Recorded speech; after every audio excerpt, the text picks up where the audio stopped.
Good evening, everyone. So this is video 2, number 1, chapter 1 of The Nature of Order, book 1. Right here. So today it is February 2nd. The sun set today at 5:23 p.m. It's 5:40 right now. The moon is at a waxing gibbous of 59%. And so today it was 45 minutes with me going over this. Your mileage may vary. This is the Savinelli unfinished that I had with me with LL7 along with some ginger tea. And now, to get into the phenomenon of life, chapter 1. And the questions at the beginning of this, 4 questions. What is living structure? What is life in buildings? What is a living world? What is the structure of a living world? Broadly, the topics of this. And so it begins off section 1. It is widely agreed today that we want to build towns and buildings which play their proper role in the preservation and continuation of life on Earth. This has come about in large part as a result of the growing interest in ecology. What Christopher Alexander here is he is framing the concern for ecology and those very important things, but also broadening that beyond just LEED certification. How do we get to something that includes that, but is even deeper? But here, suddenly we find ourselves up against a very unusual scientific problem. Within biological sciences as they stand at the end of the 20th century, we do not have a useful or precise or adequate definition of life. This is very interesting to me. And later on he'll talk about Denis Diderot and the dialogue in D'Alembert's Dream. This will come later on about how this has been by Enlightenment philosophers. The same question was treated and broadened in the same, what we think of as controversial ways. In traditional 20th century scientific orthodoxy, life, or to be more precise, a living system, has been defined as a special kind of mechanism. The word life has been applied only to a certain limited system of phenomena. We shall see in this book that this conception of things needs to be changed.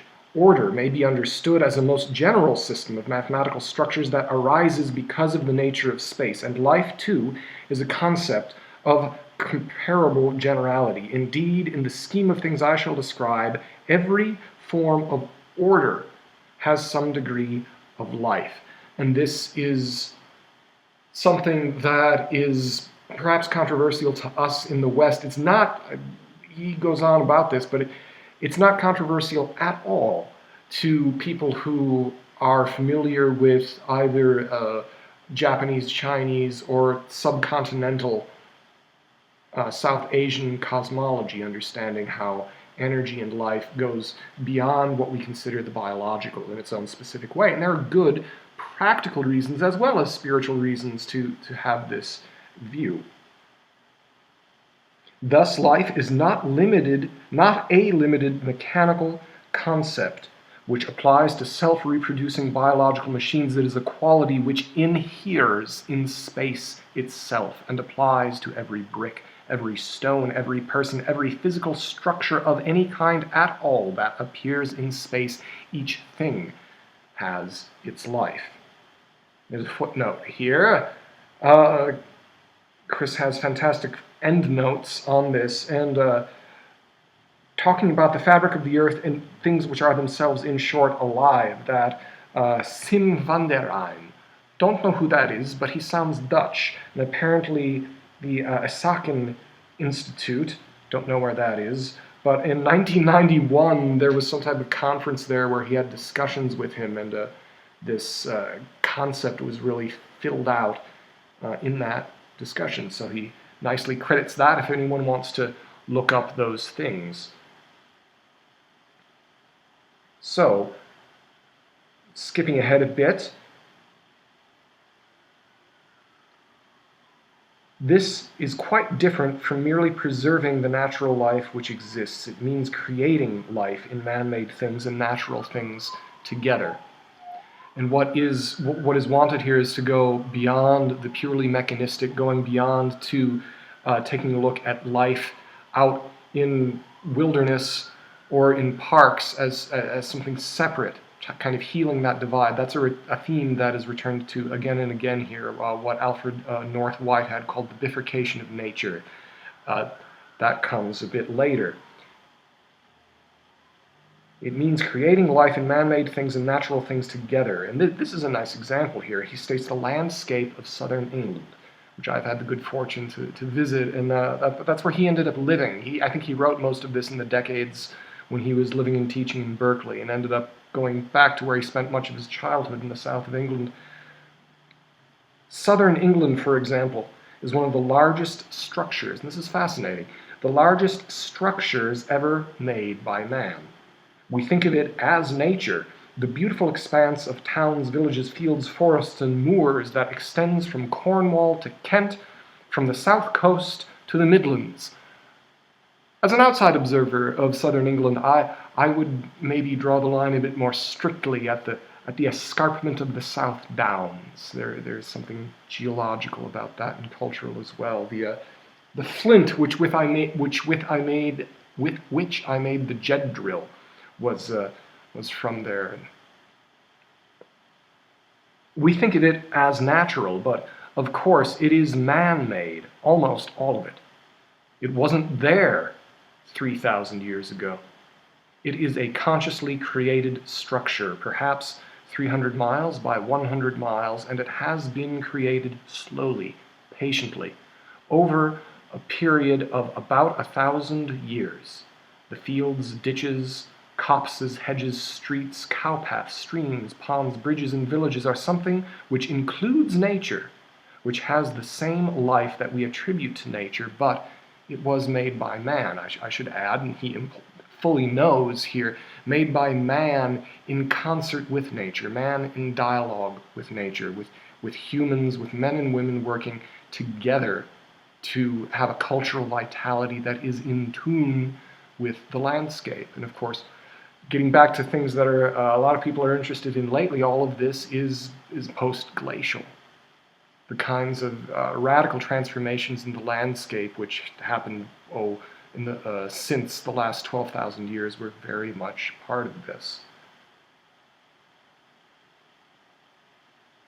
This active creation of a non-natural structure which clearly has life and which is alive is very much more than merely preserving nature. And this is important because academic types will often paint Christopher Alexander's work with the brush of conservatism, saying that, he's conservative or he's a reactionary, but what he says here is that it's much more than merely preserving nature. This is an important point. This means that it is not conservatism as such. It's not about simply preserving and extending. It is about pragmatically moving forward. Moving along, we must not only want the bush to be alive with respect to birds, I think he means a physical thing, not Australia, with birds, although it equally applies, with birds, earth, rain, and so on, but we must also understand how the piece of wood in the windowsill, the piece of concrete in the edge of the flower bed fit into this pattern of life and complete it. Thus, we are after one pattern of life, which includes the so-called living organisms and the so-called dead matter in a single living system. This is incredibly ambitious. Here he lays out the lofty goals of the type of thought that he is formulating, the philosophy that he is constructing. He also, several times over, professes he is not a philosopher. He doesn't consider himself one. I consider this output to be some of the best philosophy I've encountered. And yes, it's looking for an underlying principle. And this can make certain people very nervous because they think this is totalizing. To which I would say, if you want to dismiss Newton's efforts, go ahead. But it is the same goal. It is exactly as dangerous as Newton. Could it be dangerous? Yes. Could it be abused? All knowledge can be. Get over it. Newton was trying to do the same thing, so is Galileo, so is Copernicus, where you look at a complex system. This is what humans do with science. We look at a complex system and try to look at ways or a way for us to understand it better. It is not to say that this is a single absolute truth, far from it, but trying to find a unifying principle which will help describe what is happening in nature better and help inform us about how to handle it, how to handle ourselves.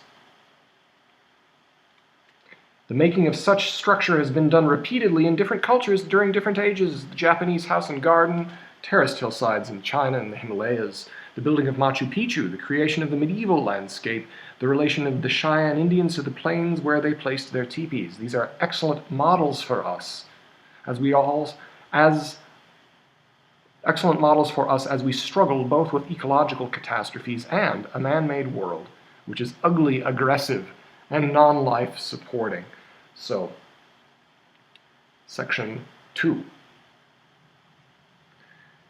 This is talking about, he begins that the definition that we currently live with how we define life. Again, good philosophy, define your terms first, that life, as the 20th century has understood it, is biological life described by the behavior and characteristics of a single biological organism. And he says this definition is not so easy to pin down perfectly.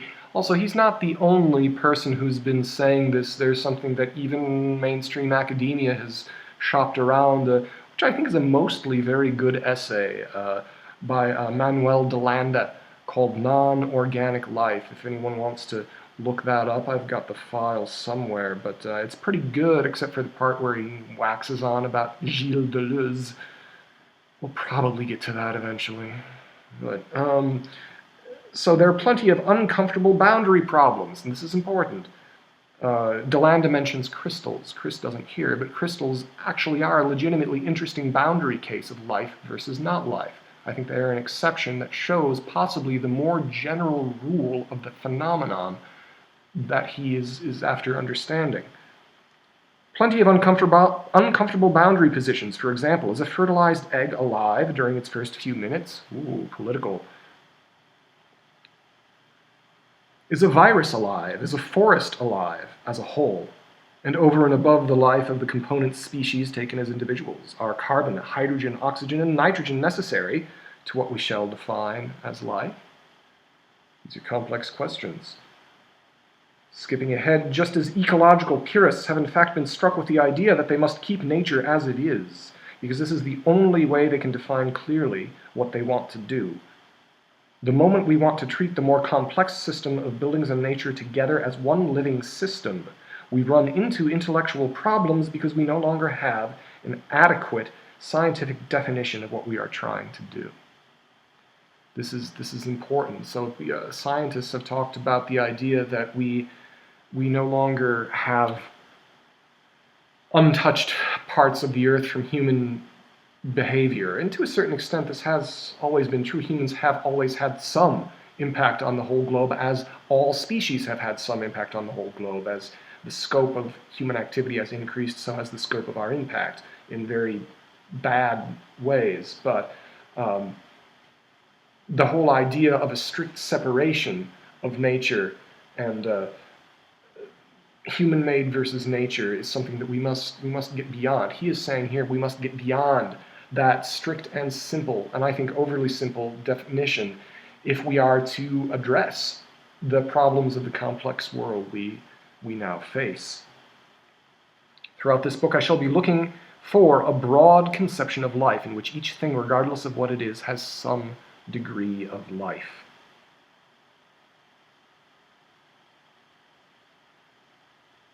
So, in the present scientific worldview, a scientist would not be willing to consider a wave breaking on the shore as a living system. This is incredibly profound and poetic. If I say to her that this breaking wave does have some life, the biologist will admonish me and say, I suppose you mean that the wave consists of many microorganisms and perhaps a couple of crabs, and that therefore it is a living system. That's not what I mean at all. What I mean is the wave itself the system which in present-day science we have considered as a purely mechanical, hydrodynamical system of moving water has some degree of life. And what I mean in general is that every single part of the matter-space continuum has life in some degree, with some parts having very much less and others having very much more. My little editorial comment here is that having seen certain natural places that are associated with the Greco-Italian myths, you can get a sense that what those Greek colonials were talking about when they talked about the horses of Poseidon.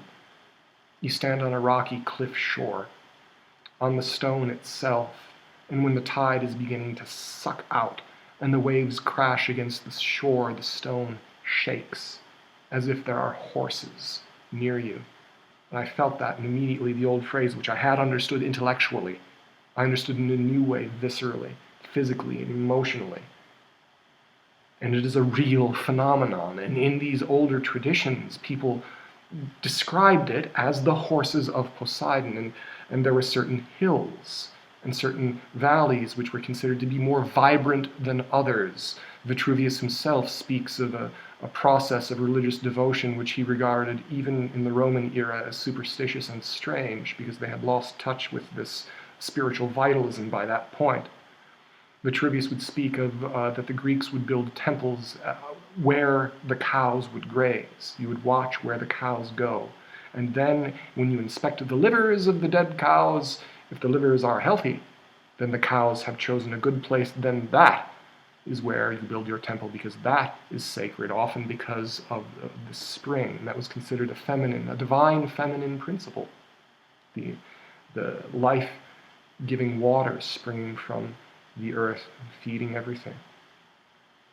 And so, in a sense, these waves, the light coming over the mountains, I had several times thought to myself that because Diana, the brother and sister, Diana and Apollo the god of light, among other things, Diana, among other things, she was given by Zeus, her father, the mountains.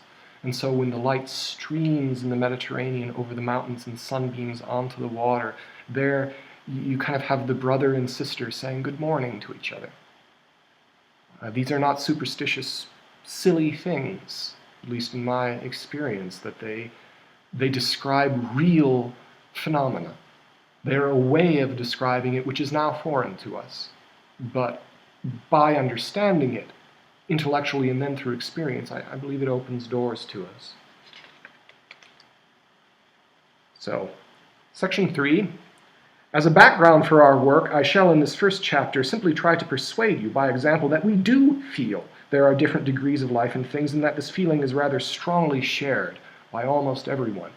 This is important, and really this is the most important empirical fact which is used to counter the postmodernist argument. The postmodernist argument being that we are all radically disconnected subjectivities. There is no such thing as absolute truth, which I agree with, but the radical postmodernists take it even further to say that subjectivity is so powerful that it is impossible for us to understand each other unless it is something to do with absolutely demonstrable physics. And then they don't even like physics because they're too upset about the world wars, and they think that science is to blame for all of that.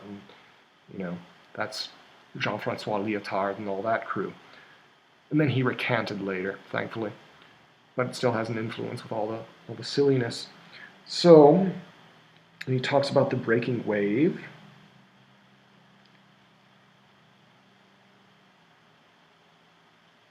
And a fire, which is not organically alive, but feels alive. A blazing bonfire may feel more alive than a smoldering ember. And this is interesting. This brought up something, and I've read all of this before, and so I'm revisiting it, but this brought up something in my mind. I must have been about 9 years old, possibly 10, out on a Western trip with my parents, with my family, and we were with my Aunt Susie and Uncle Jeff around, and their 2 kids, around a fire at night. And I was sitting there, I think I was 9 or 10, around the fire, and I was wondering, and I was looking at the fire, and the question occurred to me, and I asked it, is the fire alive?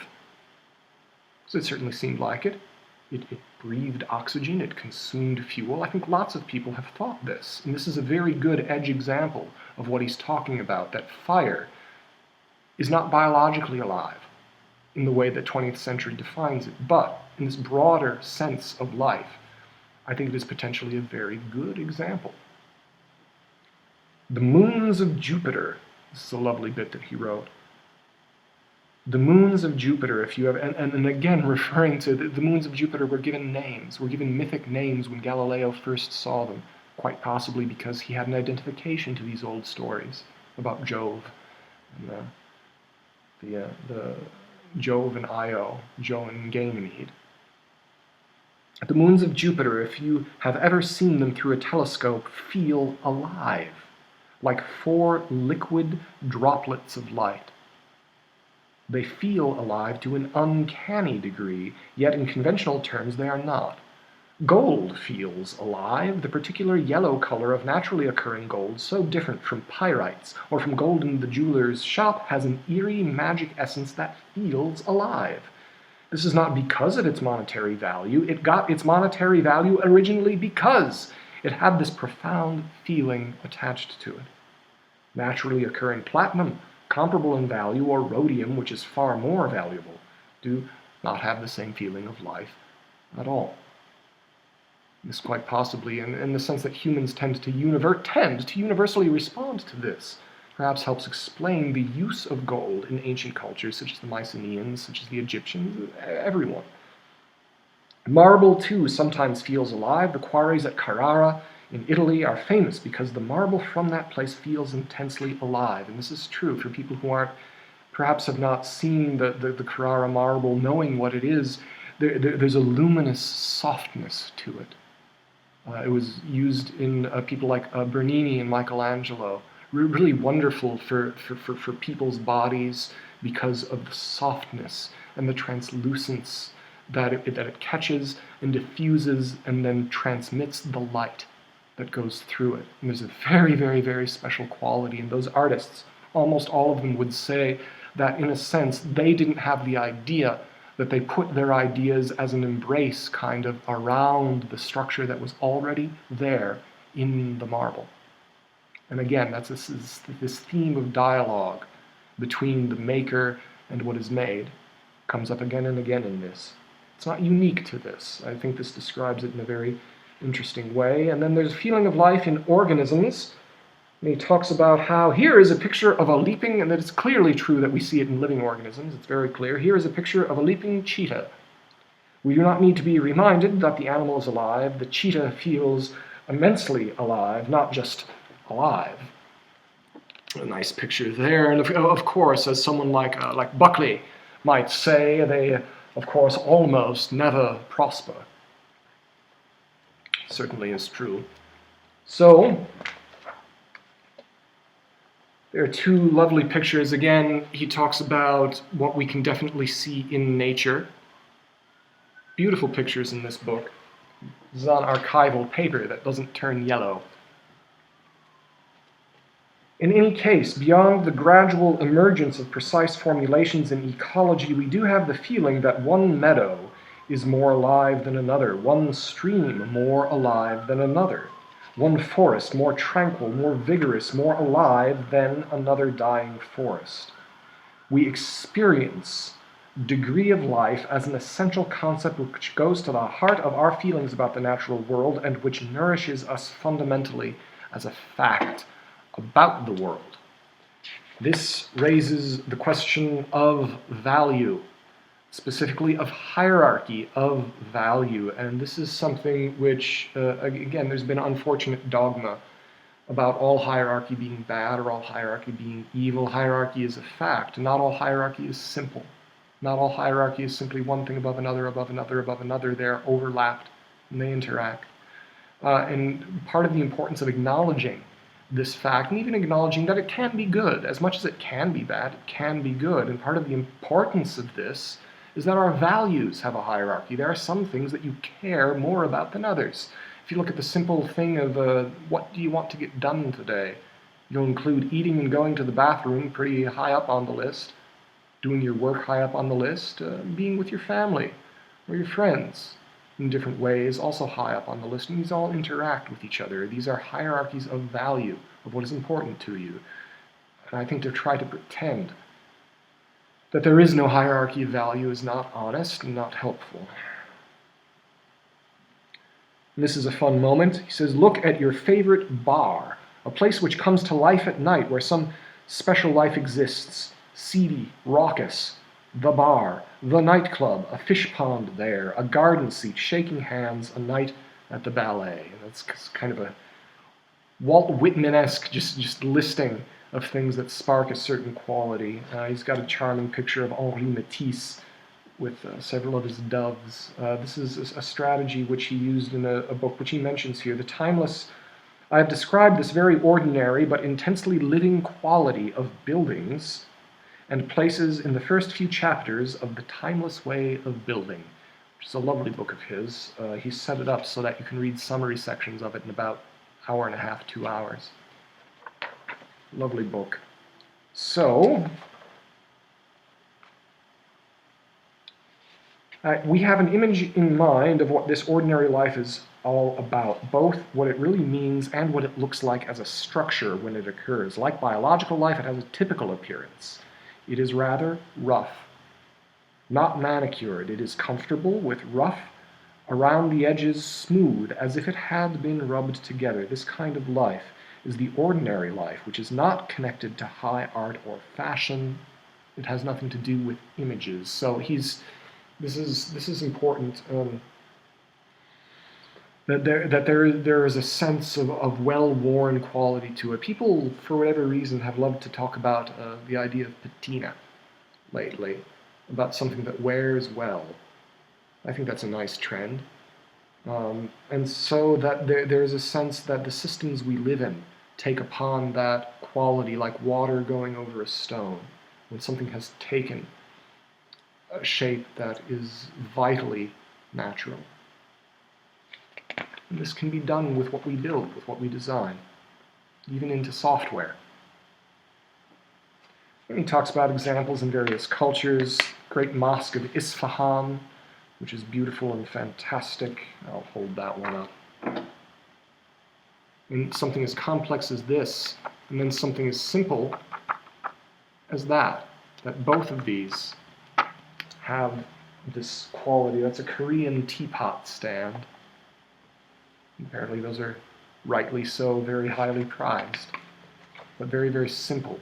This can be in things that are simple and things that are complex.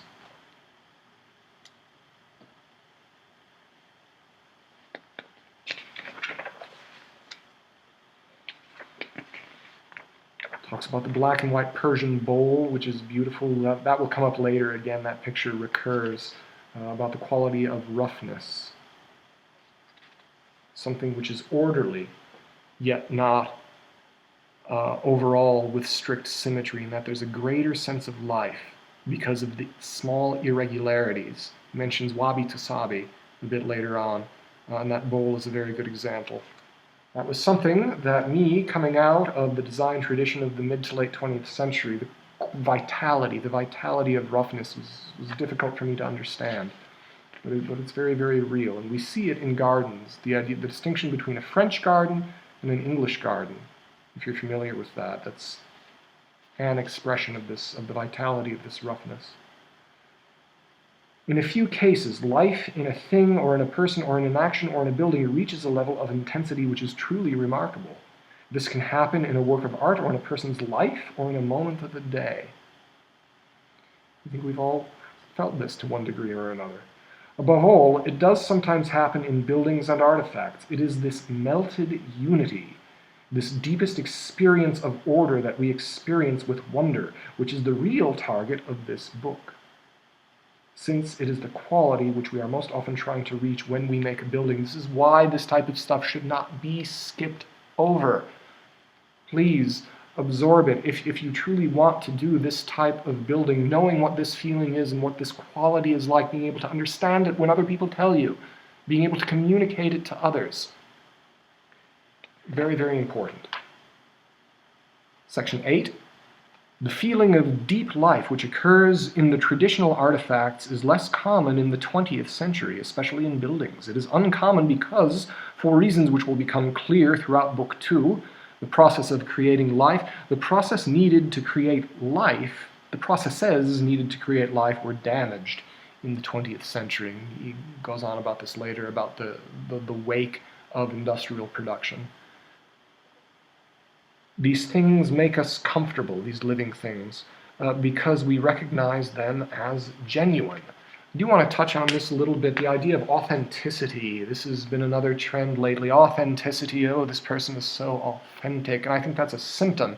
It's a symptom of a high degree of alienation that people would be somewhat driven towards and obsessed with authenticity. And perhaps ironically, there is nothing more inauthentic as an earnest search for authenticity. Or someone proclaiming to be authentic or described as authentic. It's more about the immediate experience. It is when we are surrounded by alienated, separated things that we thirst for this authenticity. But you don't need to reach for it. You don't need to strive for it. It's right there. So you relax, be aware, and it's all around. To produce this life, we must first see how life springs from wholeness. He goes on to describe what wholeness is and what he means by wholeness. And he believes that wholeness can be geometrically described. A very good researcher, Professor Bin Jiang, he and I talked about that a bit, and his research goes into this on the Ageless Art podcast episode.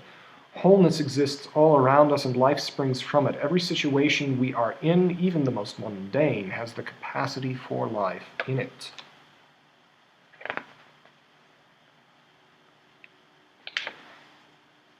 Section 9, some of the artifacts I have shown in this chapter are very beautiful.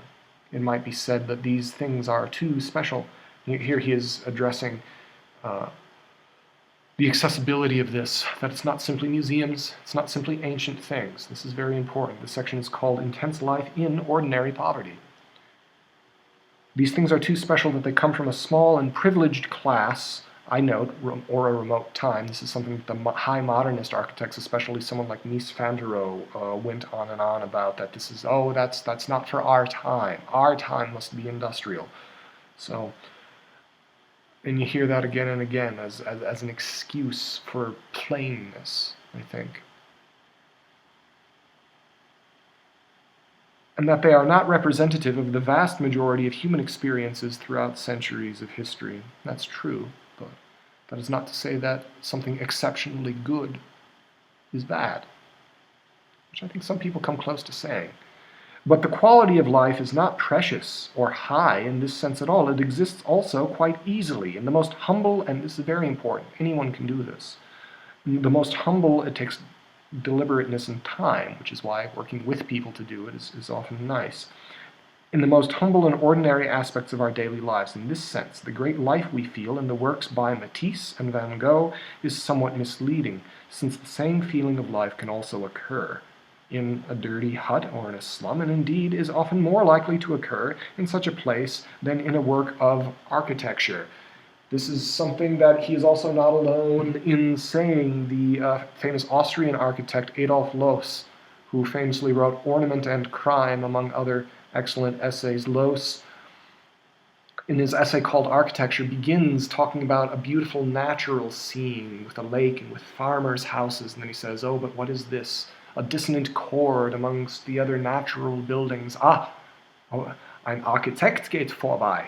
Say, no, an architect has been here. And you see something that's just kind of consciously done to draw attention to itself. And it's so easy when things are consciously and mechanically done to have it be out of tune. This is confusing because it seems contradictory, yet it is fundamental. Misunderstanding of this point is responsible almost more than anything else for our failure to produce life in modern architecture. So the difficulty of doing things consciously. The reader may think I am romanticizing poverty, What about the Middle Ages, for example, with hunger, disease, and fearful human prejudice? They somehow produced better buildings than we do, at least in their cathedrals. But what about the hovels in which serfs were forced to live? Did these have life? He says, yes. The answer is yes. And it's because of the adaptation that was done. Things were made mostly by the people who lived there. That's my speculative answer as to why that happened the way it was, because you did not have an alienation of production, that someone deciding how something is shaped is many steps away from the actual use or the actual implementation. And although that brings all the glories and efficiencies of the modern world that we enjoy, there's a trade-off. And this book is about superseding, and to a great extent about superseding and healing those trade-offs. But in the midst of all that poverty, even the shacks where people live had some direct and human quality quite different from our own experience in a plastic tract house or in a motel or in a McDonald's hamburger joint. Compare the pretentious, plastic, fantastic postmodern house on this page. It is a horrible, deathly thing. So here you can see some people in Thailand and their house, which was probably built by themselves or someone they know, and certainly with its limitations. And then you have this postmodern house. This might be Bota, similar to that type of postmodernism. And there's a kind of self-loathing and a kind of aggression that I see inherent in this type of building. He's saying that this kind of geometry alienates direct feeling. It's provocative in a negative way.